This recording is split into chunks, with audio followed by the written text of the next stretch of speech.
En fait, c'est un enseignement extrêmement simple, ce qu'on va partager aujourd'hui, extrêmement simple. C'est-à-dire qu'il n'y a pas besoin d'avoir des capacités intellectuelles particulières, il n'y a pas besoin d'être cultivé, même en spiritualité. Aucune prédisposition n'est nécessaire, on peut tous, absolument tous, y accéder du fait que c'est simple. Mais je dis souvent que c'est plus simple que de cuire un œuf, parce qu'on peut rater la cuisson d'un œuf. Je suis plus sérieux, hein, je suis vraiment sérieux, c'est plus simple encore. Hein. Simplement, cette simplicité, elle peut nous être difficile, en fait. La simplicité nous est difficile, on est des esprits complexes.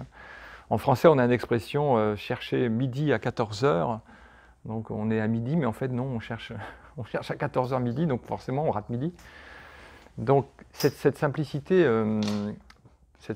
peut nous être difficile. En fait, notre vrai problème, je crois, c'est que nous sommes distraits. Nous sommes distraits. Enfin, vous, je ne sais pas, mais moi, j'ai été distrait pendant des dizaines d'années. Je le suis encore parfois. Et cette distraction fondamentale fait que nous ne voyons pas le simple. Nous ne voyons pas le simple. Et le problème de cette distraction, c'est que c'est une distraction qui ne se connaît pas comme distraction. C'est-à-dire qu'on ne sait pas qu'on est distrait. Donc c'est en quelque sorte une distraction distraite d'elle-même. C'est-à-dire on ne voit pas le simple et on ne sait pas qu'on ne le voit pas. Donc du coup, on peut passer toute sa vie sans le voir. Et il est vrai qu'il y a beaucoup de gens qui, malheureusement, passent leur vie entière sans le voir. Et donc, on a parfois besoin que quelqu'un, ça peut être un texte, ça peut être quelqu'un, que quelqu'un nous dise regarde le simple, fais attention au simple. Alors parfois, on découvre le simple, là, comme notre ami ici, par hasard, ou toi sur une route, par un temps de pluie, toi en jouant au tennis. Parfois, ça peut arriver qu'il y ait une sorte de... Suite à certaines circonstances, d'un coup, on va voir le simple. Quelque chose va s'ouvrir, on va entrer en contact avec une dimension de nous-mêmes qui était jusque-là ignorée. Mais souvent, ça ne dure pas, en fait. Ça se referme, parce que comme on n'a pas su, enfin, on y est arrivé un peu sans méthode, par grâce, eh bien, ensuite, on ne sait pas forcément y revenir, en fait. Et donc, comme tu dis, ça ne tient pas. Enfin, on a l'impression que ça ne tient pas. C'est merveilleux. C'est merveilleux, voilà, ce sont des moments d'ouverture très importants dans une vie. Souvent, ça peut même réorienter complètement une vie. Hein.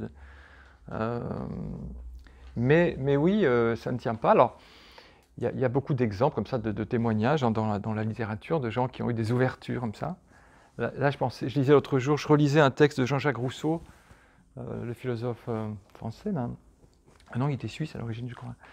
Et qui, à la fin de sa vie, est en vacances sur l'île Saint-Pierre en Suisse, et il se promène dans la nature, et il a plusieurs ouvertures comme ça, très fortes, très puissantes, et il vit les moments les plus heureux de sa vie. Il dit qu'il est comme Dieu, mais ça ne dure pas, ça ne dure pas chez lui non plus, ça se referme en fait. Et il dit les soucis reviennent, les passions reviennent, et quelque chose se referme. Donc voilà, on a parfois des moments de ce genre où on rencontre le simple, mais comme on n'y arrive pas avec une méthode ou un cheminement bien précis, on a des difficultés pour le retrouver. Donc ce que je vais vous présenter aujourd'hui, c'est une voie d'accès au simple. Une voie d'accès au simple. Une voie d'accès, il y en a une parmi d'autres, il y a plein de voies d'accès au simple. Celle-ci, elle a l'avantage d'être aussi très très simple. Donc ce qu'on va partager ensemble, c'est la voix d'un philosophe anglais qui s'appelle Douglas Harding. J'écris son nom au tableau. Voilà, Douglas Harding.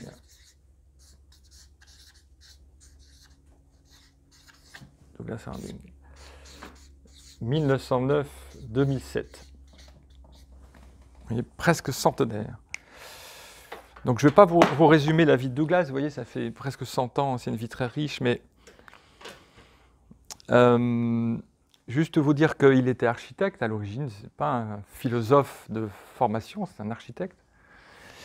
Mais sa vraie quête a toujours été la quête du qui suis-je en fait, qui est peut-être aussi notre quête, hein, consciemment ou inconsciemment. Qui suis-je au centre? Qu'est-ce que je suis vraiment à 0 cm de distance, au cœur, qu'est-ce que je suis? Et donc, ça a été sa quête toute sa vie, enfin, dès l'adolescence. Et un jour, en 1943, il a vécu une expérience d'éveil, une expérience qui lui a permis de répondre définitivement à la question « Qui suis-je » Ce n'était pas une réponse intellectuelle, ce n'était pas une idée, ce n'était pas une opinion, ce n'était pas une théorie, ce n'était pas une philosophie, c'était une expérience en fait. Et ça c'était en 1943. Et ensuite, après la guerre, il n'a eu de cesse que d'essayer de partager ce qu'il avait découvert avec ses contemporains. Et donc il a travaillé à essayer de mettre en place une pédagogie pour trouver un moyen pour communiquer cette expérience. Il a essayé de mettre en place une pédagogie. Alors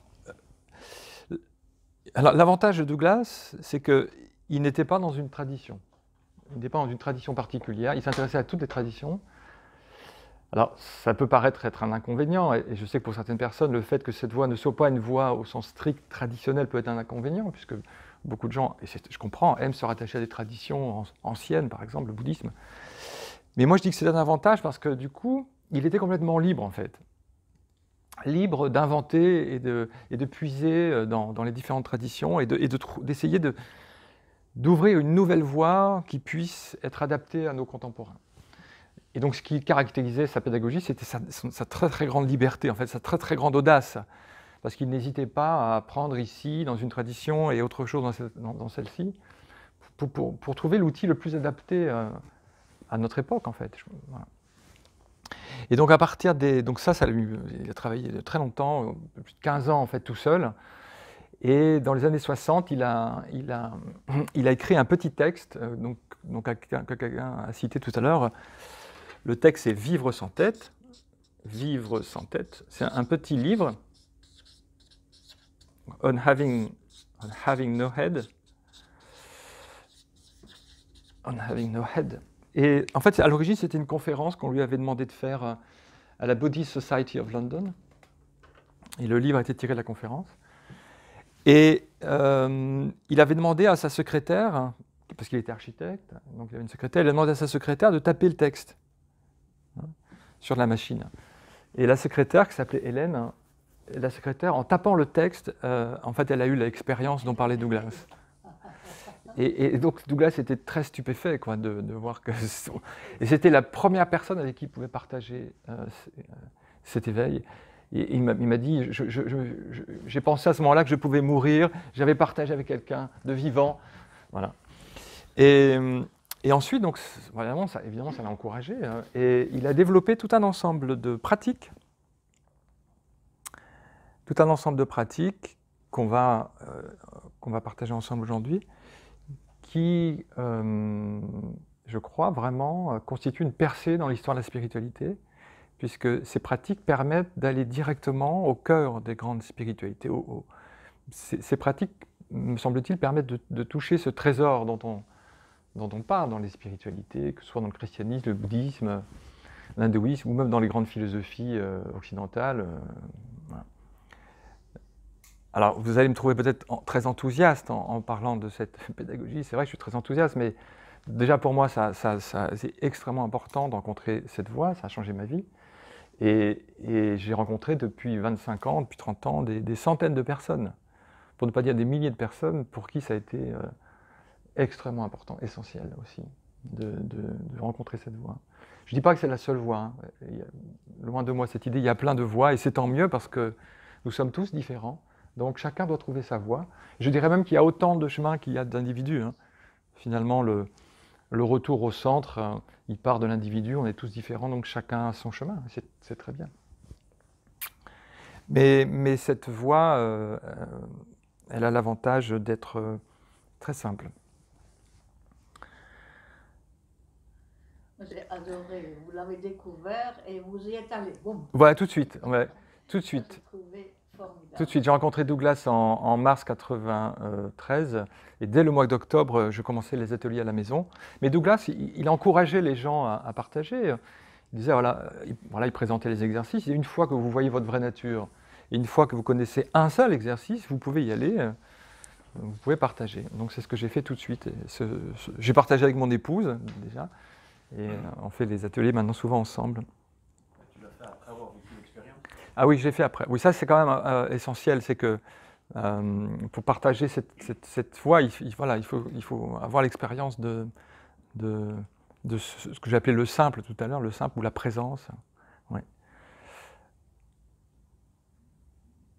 Donc, je parlais de Douglas Harding, donc là on est dans les années 60, il met au point quelques exercices, quelques pratiques, et très rapidement ce livre devient un best-seller en fait, On Having No Head, et on lui demande de venir donner des ateliers un peu partout dans le monde, beaucoup aux États-Unis au début, puisqu'il y a toute la mode Power Flower, la mode hippie, et aux États-Unis il fait un atelier devant 3000 personnes, c'est le plus gros atelier qu'il ait fait. Et puis, il y a beaucoup de gens qui viennent chez lui aussi. Il habitait à côté de Londres. Il a une petite maison à côté de Londres, qui était tout le temps pleine de gens qui venaient, enfin, lui demander de pratiquer, en fait. Voilà. Et puis, il est devenu de plus en plus connu. Et moi, quand je l'ai rencontré au début des années 90, il était quasiment jamais à la maison. Il était toujours quelque part sur la planète, en Israël, au Japon, aux États-Unis, en Europe, un peu partout, pour partager cet enseignement. Voilà. Et donc, à la fin de sa vie, on peut dire qu'il y avait à peu près une trentaine de pratiques, en gros, une trentaine de pratiques, trentaine d'exercices. Et quand il faisait des conférences de 2 heures, il nous en présentait 2 ou 3, à peu près. Pour un week-end de 2 jours, on en faisait 6 ou 7 ou 8, hein. Et puis quand il faisait des ateliers sur une semaine, on en faisait beaucoup plus. On en faisait 20, 30. Mais en fait, le nombre importe peu parce qu'il suffit d'une seule pratique pour découvrir cette présence, pour découvrir le soi intérieur, si vous voulez. C'est un peu comme pour entrer chez soi, il faut une clé, mais une seule clé suffit. On n'a pas besoin de... Une fois qu'on est ouvert la porte, on est chez soi, on ne va pas ressortir pour essayer une autre clé. Donc, une seule pratique est nécessaire, mais il y en a un certain nombre parce que telle pratique peut correspondre à quelqu'un et telle autre à une autre personne. Donc, c'était une façon c'était différentes possibilités de rentrer à la maison, en fait, que ces différentes pratiques. Oui, d'accord ? Voilà. Et alors l'avantage aussi de cette voie, c'est que ça ne repose pas du tout. Là, je parle de Douglas Harding comme ça parce que certains ne le connaissent pas, mais en fait, ce n'était pas du tout une voie qui était basée sur un gourou, quoi. Douglas n'a jamais été un gourou. C'était un ami et on partageait cet enseignement entre amis, comme maintenant, on était en cercle. Et à partir du moment où on voit sa vraie nature et qu'on connaît un exercice, on peut partager, quoi. La voie n'appartient à personne. Et donc, il nous encourageait à partager. Et donc, c'est une voie qui m'a beaucoup plu parce que, je sais pas, j'ai une certaine allergie au gourou. C'est moi, hein, je veux dire, c'est juste personnel. Hein. Et donc là, j'avais vraiment une voie qui me correspondait parce que c'est une voie démocratique, sans aucune hiérarchie. Aucune du tout. C'était même du coup parfois un peu le bordel dans les ateliers, puisqu'il n'y avait pas de hiérarchie, mais c'était très bien. Et donc cette voie horizontale qui permet à chacun de contacter l'essentiel, elle me convient très bien. Et je pense même que c'est la voie qui convient à notre époque moderne, quoi. On est dans un autre monde maintenant, un monde démocratique. Et donc, quand Douglas est parti, quand il est décédé, ça n'a pas du tout arrêté l'enseignement, puisque comme il s'était déjà rendu, finalement... Comment est-ce qu'il est mort? Il est mort en fait d'une pneumonie. Pneumonie. Ouais, il est mort dans son lit, tranquillement, entouré de ses amis. Je pense que ça doit jouer sur le fait de mourir. Comment on a vécu comme ça. Oui, absolument. Pas de peur. Voilà, non, il disait, ça y est, ça suffit de Douglas, ça a assez duré. Ouais, non, c'était impressionnant. Oui. Oui, il est parti très, très, très tranquillement. J'ai bien aimé ce que tu avais dit sur sa femme qui est décédée il y a quelques semaines. Ouais, sa femme Catherine est décédée il y a... Tu avais dit, je ne sais pas à quelle occasion, qu'en fait, tu trouvais que c'était, je ne sais le mot qu'elle a employé. Elle disait que, en fait, que quand elle regardait en elle, parce qu'elle avait un cancer, donc elle était condamnée, elle disait, quand je regarde en moi, je vois une lumière de plus en plus claire, brillante, et une paix de plus en plus profonde. Je pense que tu avais dit aussi qu'elle disait que c'était délicieux de se laisser couler dans cette prison. C'est ça, ouais. Oui, parce que effectivement, on peut peut-être contacter une présence qui est au-delà peut-être au-delà du temps et de la naissance et de la mort.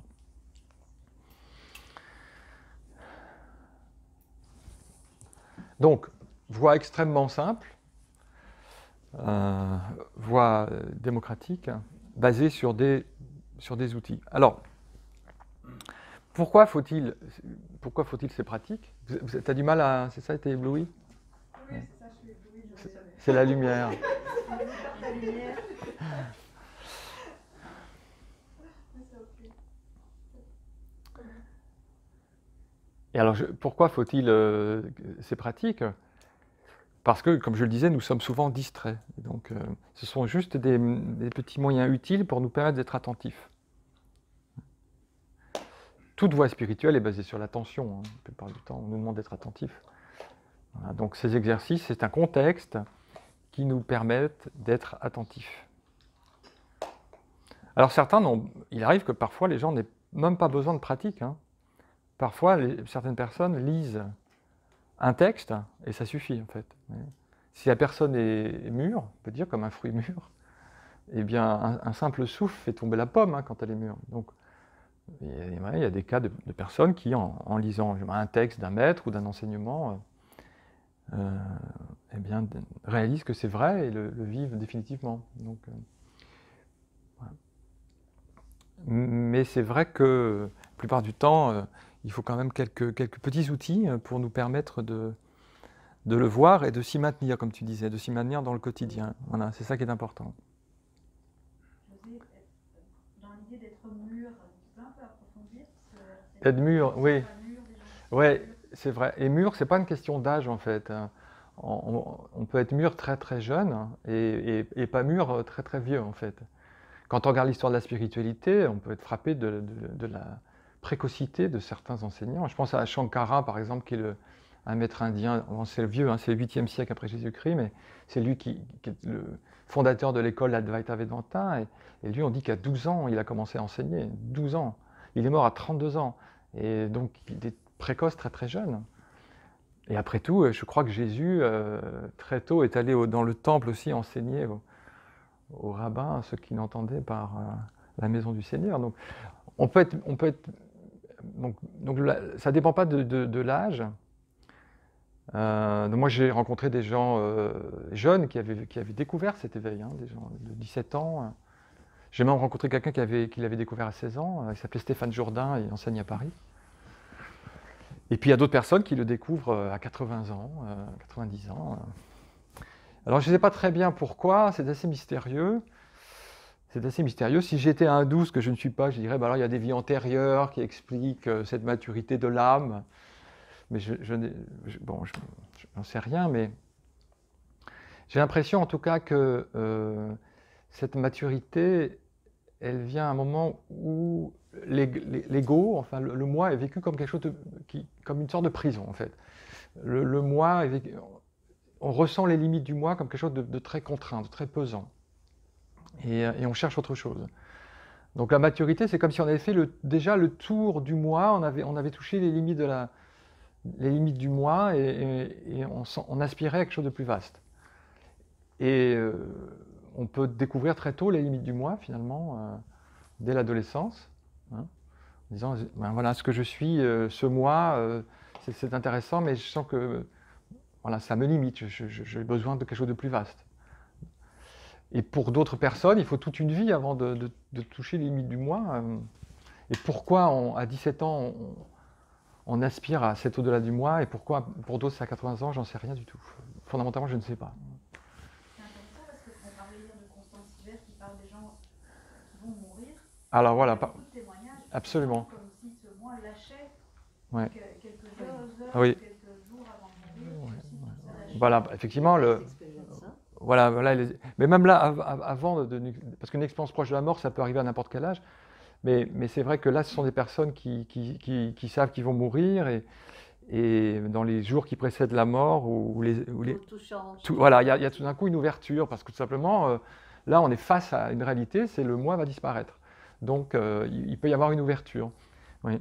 Cette ouverture elle peut même se réaliser aussi simplement dans la vieillesse. Le simple fait que certaines personnes vieillissent, ben voilà, beaucoup de désirs se sont érodés et on est un peu plus solitaire, un peu moins actif, détaché du monde. Et peut-être c'est une possibilité. Évidemment, ce sont les conditions que recherche le moine, hein, la solitude, le détachement. Ben, la vie nous l'offre gentiment pour tout le monde, enfin, si on peut accéder jusqu'à la vieillesse. Donc la vieillesse, ça peut être une occasion de ça. La dépression aussi peut être l'occasion pour certaines personnes d'avoir cette ouverture. Parce que dans la dépression, le moi craque, en fait, le moi s'effondre d'une certaine façon, et il y a quelque chose qui peut émerger. Voilà. Il paraît qu'au Japon, ils disent que l'éveil, c'est un accident. Tout ce qu'on peut faire, c'est de faire des exercices pour s'en approcher. Oui, d'une certaine façon, c'est un accident, oui, à chaque fois, c'est vrai. Alors là, on parle de l'éveil, et peut-être que tout le monde ne sait pas, enfin, n'a pas une idée très claire de ce que c'est. En fait, bon, on parle de pratique, on parle de la voie du simple. Une pratique, pourquoi? Une voie, pourquoi, en fait? Qu'est-ce qu'on cherche? Alors, en fait, on cherche à répondre à la question « qui suis-je » C'est-à-dire que là, cette journée va nous permettre, j'espère, de prendre conscience de notre véritable nature, de qui nous sommes vraiment, vraiment. On peut dire notre moi profond, notre soi intérieur, notre être profond. Alors, ce qui signifie assez étrangement que peut-être on ne se connaît pas complètement. Oui. Alors ça peut être assez étrange à entendre parce qu'on peut avoir l'impression qu'on se connaît très bien. Je veux dire, voilà, je suis... Si on nous demande de nous définir, peut-être qu'on va répondre par des choses assez concrètes. Je suis José Leroy, j'ai 55 ans, je suis marié, j'ai 2 enfants, je suis professeur de philosophie, je suis français, j'habite Paris. Voilà, je pèse 80 kilos, je mesure 1m85, voilà, je me connais, quoi, vous voyez. Donc assez facilement, on peut se définir en tout cas une identité sociale, individuelle. Bon. Ça veut dire que tu dis « je suis mon corps ». Voilà, je suis mon corps. Je suis mon corps, je me définis par mon corps, je me définis par mon identité, par ma nationalité, je m'identifie par mon statut social, par mon métier. Donc on a tous comme ça, enfin il me semble, hein, on a tous des identifications.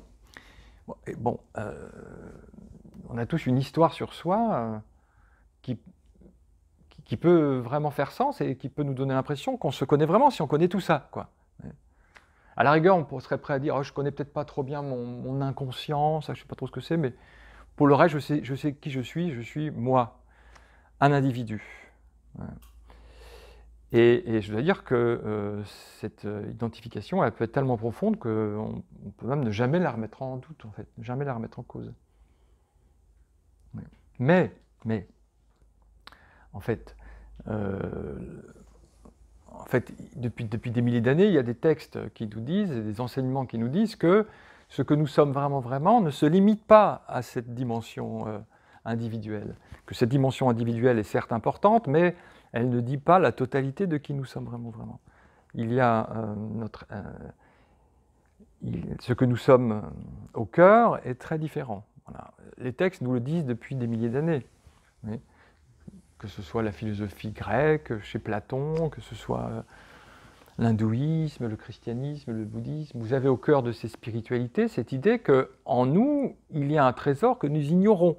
Nous ignorons notre vraie nature, nous ignorons notre vraie identité. Un peu comme si on disait il y a erreur sur la personne. Ou en tout cas, on ne voit pas la totalité de qui nous sommes vraiment, vraiment.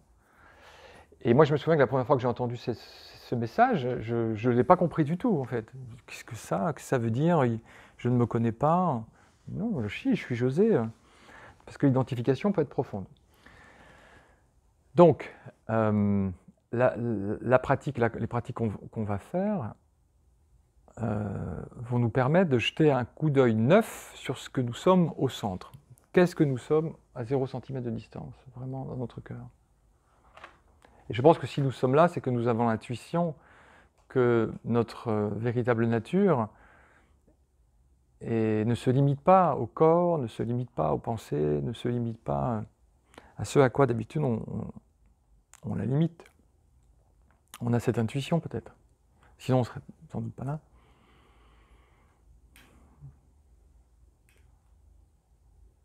En fait, c'est comme si, il me semble, c'est comme si on vivait une version limitée, réduite de notre présence. J'aime beaucoup le mot présence, maintenant je l'utilise. Avant je parlais beaucoup plus de vacuité, maintenant j'aime bien le mot présence. Donc nous sommes présents, nous le savons, vous êtes présents, vous le savez. Mais notre présence est réduite à un corps. Nous sommes présents en tant que corps. Par exemple, si vous dites je mesure 1m80, qu'est-ce qui mesure 1m80? C'est le corps. Or, on dit bien je mesure 1m80. Donc le je, il est identifié au corps. Je pèse 80 kg. Le je est identifié au corps, en fait. Mais est-ce qu'un je peut peser 80 kg?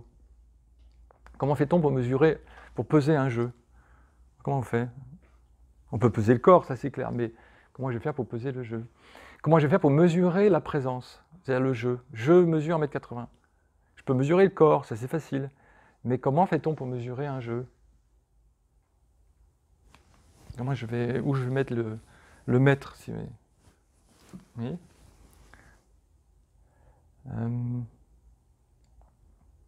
Pareil, si je dis j'ai 55 ans. Oui, le corps a 55 ans, puisqu'il est apparu à 55 ans. Mais est-ce que le je a 55 ans? Est-ce que le je, comment on fait pour mesurer l'âge d'un je? Oui. Donc là encore, ça montre qu'on s'identifie à son corps. On peut même s'identifier à sa voiture. Hein, si on dit je suis garé là-bas. Je suis garé là-bas. La voiture est garée là-bas, mais est-ce que le je est garé? Voilà, donc nous vivons une version réduite de la présence. Et donc, découvrir cette présence, c'est ce qu'on appelle l'éveil. L'éveil, c'est s'apercevoir que notre vraie présence, notre présence réelle, n'est pas du tout limitée comme nous le pensions. On pourrait dire ça. L'éveil, c'est découvrir la véritable nature de la présence. Alors cet éveil, il peut être graduel ou soudain. Il est graduel quand la personne ressent peu à peu que sa présence s'agrandit, qu'elle sent qu'elle s'élargit, que ses limites finalement dépassent le corps, dépassent les pensées, dépassent les croyances, et qu'elle s'agrandit.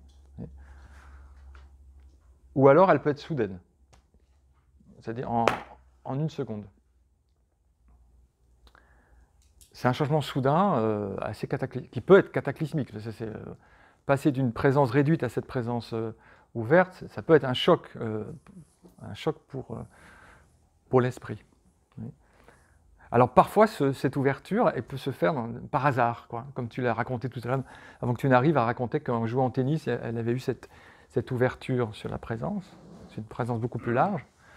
Ça peut arriver donc comme ça par hasard. Moi, ça m'est arrivé dans un café, la première fois, j'étais en train de prendre un café, je commande un café, et le serveur arrive, et là, c'était plus du tout le même monde. Plus du tout. J'avais disparu du café, en fait. Le café était là, mais sans moi. Et donc, je ne comprenais absolument pas ce qui arrivait. J'étais stupéfait. Pas angoissé, plutôt ravi et surpris. Tellement surpris que je n'avais aucune pensée au sujet de ce qui se passait. Et puis ça a duré une demi-heure à peu près, et puis quelque chose s'est refermé à nouveau, et je me suis retrouvé à nouveau dans le café avec ma compagne, et je ne savais absolument pas ce qui s'était produit. Mais ce qui s'était produit, c'est un voile s'était ouvert sur ma présence, et puis à un moment donné, je me suis retrouvé enfermé dans le corps. Voilà. Donc, la découverte de la présence, qu'on appelle l'éveil, peut se produire graduellement ou soudainement. Ça, c'était ma question avec laquelle je venais. Ouais. C'est comment faire de ne pas retourner dans ce rétrécissement. Voilà. Comment faire? Parce qu'après, il faut que j'ai des rendez-vous, je Ouais. dois faire ci, je dois faire ça. Oui, absolument. Donc, alors comment faire pour revenir pour revenir dans cette voilà, rester dans cette présence. Voilà. Et bien pour ça, on va utiliser des outils, des clés pour revenir dans cette présence quand on a l'impression de ne plus y être. Donc, pour moi, l'enseignement de Douglas Harding a été très important parce qu'il m'a donné des outils pour revenir à volonté dans cette présence, et y compris dans le quotidien.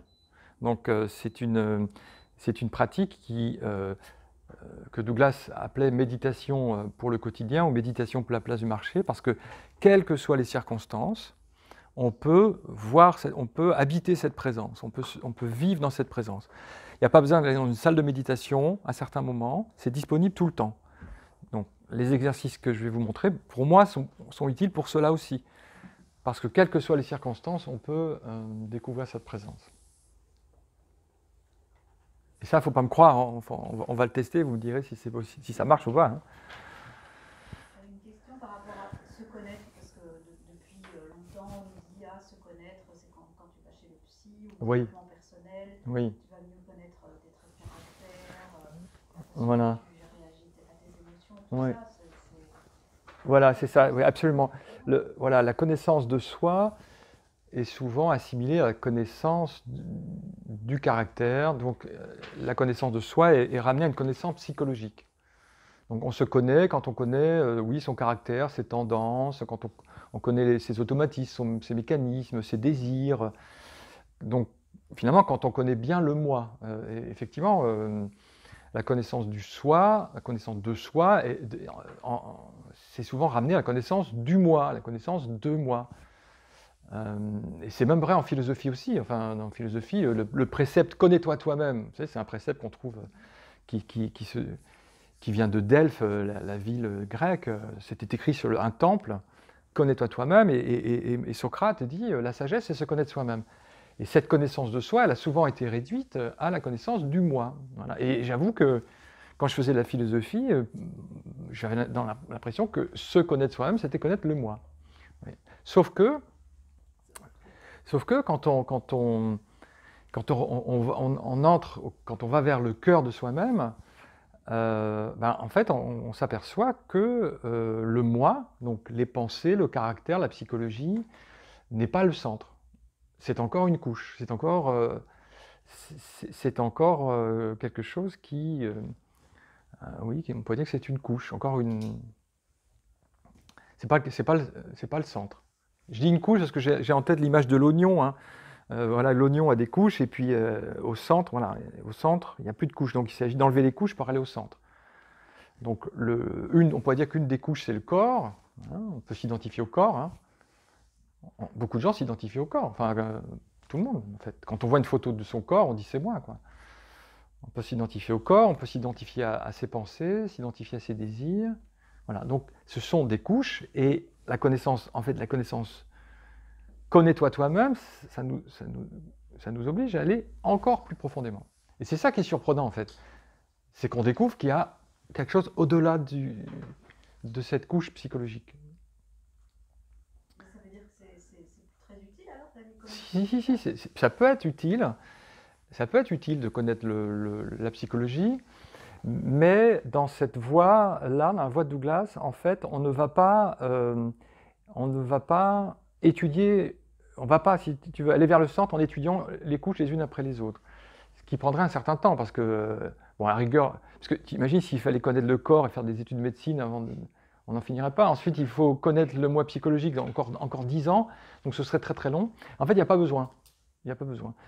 La voie ici, la voie sans tête, c'est un saut directement au centre. Au centre. Au centre, voilà, directement au centre, sans nécessairement nous demander d'analyser toutes les couches précédentes en fait, qui entourent. Parce que là, j'ai parlé du corps et de la psychologie, mais on pourrait rajouter d'autres couches encore, enfin l'inconscient, ça pourrait être sans fin, et finalement, on n'arriverait jamais au centre. On pourrait se perdre dans les couches qui ne sont pas centrales, en fait. Est-ce que le spirituel, dans cette approche, est une couche aussi? Le spirituel, non. Alors, ça dépend ce qu'on appelle spirituel, mais si par spirituel, on entend le soi, non, ce n'est pas une couche, ce serait le cœur. Mais on peut se perdre aussi dans le spirituel, on peut passer des années à pratiquer des rituels, on peut passer des années à essayer de comprendre des textes religieux, on peut passer des années à se purifier et sans jamais aller jusqu'au centre. Douglas disait que le meilleur moyen d'éviter d'aller au centre, c'est la religion. Voilà, parce que dans la religion, on va passer toute notre vie dans une couche extérieure, la couche des rituels, des croyances. J'ai un ami qui est prêtre, et j'en parlais au téléphone avec lui il y a quelques temps, et il me disait qu'il était absolument catastrophé du manque total de mystique et de spiritualité dans la religion catholique aujourd'hui. Il disait, mais quand je parle de mystique, on me prend pour un allumé, on me prend pour un fou, alors que c'est au cœur d'enseignement des grands textes et des grands maîtres, en fait. Mystique, c'est un mot... bon, c'est un mot compliqué, mais pour moi, mystique, c'est simplement, ça renvoie à cette expérience d'éveil, ça renvoie, pour moi, ce chemin, cette démarche vers le centre, vers le cœur, hein, tout simplement. Est-ce que c'est pas aussi parce que la religion, ils veulent toujours nous mener à travers les prêtres, on va pouvoir atteindre à Dieu, et pas soi-même. Oui, ça peut être... Oui. Une interdiction. Ça peut, oui, ça peut être un peu de ça. Le prêtre... qui devrait être un passeur, peut devenir au contraire quelque chose qui nous arrête. Et, bon, je ne dis pas que c'est vrai pour tous les prêtres, j'en ai sûrement des très bien, mais c'était juste pour rebondir sur le fait qu'on peut, voilà, qu'on peut passer beaucoup de temps dans la croyance sans aller jusqu'au centre. Parce que ce centre, on ne le découvre pas par une croyance. Ce n'est pas une croyance, c'est une expérience. C'est une expérience.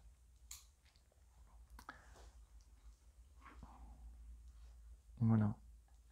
Donc, je répète, ce qu'on va faire aujourd'hui, c'est une